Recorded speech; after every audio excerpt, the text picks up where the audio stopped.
direction. From the sun it moves to the earth quick as a shadow and disperses in radiation, conduction, and convection. There are three ways that heat can travel, but it can travel in any direction. From the sun it moves to the earth quick as a shadow and disperses in radiation, conduction, and convection. First things first, let's discuss heat, what it is before you pay for it to warm your feet. Heat is the energy that flows when atoms and molecules move. It diffuses out towards coolness. Temperature is the measurement of the average motion of these atoms and molecules in the atmosphere. So there you have it. Now the first way of transportation of heat energy is radiation, like sound waves from your radio stations filling the empty space around you. Your radiator warms you, but don't start a fire now, I warned you. Heat is going through radiation from the sun before it burns you. From 93 million miles away, to re-radiate this heat is what the earth does for you. This is survival, what this heat is going through before it rises to the sky and it's gone. So there are three ways that heat can travel, but it can travel in any direction. From the sun it moves to the earth quick as a shadow and disperses in radiation, conduction, and convection. There are three ways that heat can travel, but it can travel in any direction. From the sun it moves to the earth quick as a shadow and disperses in radiation, conduction, and convection. Conduction, the second method on my list.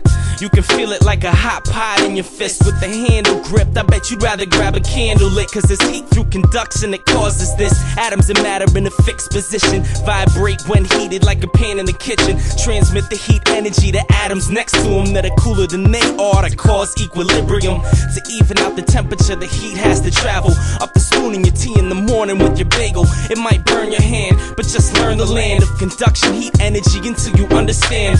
The earth gains little from conduction. It's mostly radiation that helps us function and keeps us warm. It's just another way for heat to move. But now let's move on to method 3 to prove.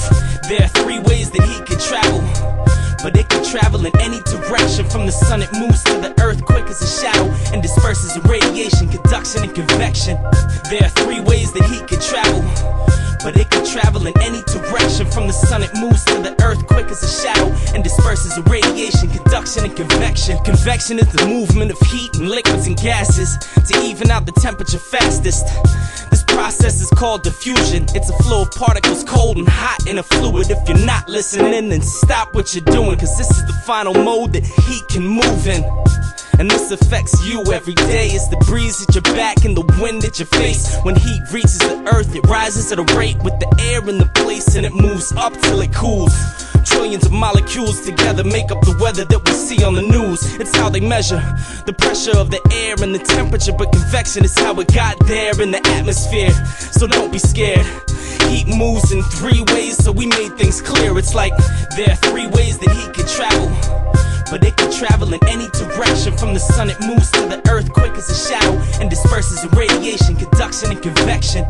There are three ways that heat can travel, but it can travel in any direction. From the sun it moves to the earth quick as a shadow and disperses in radiation, conduction, and convection.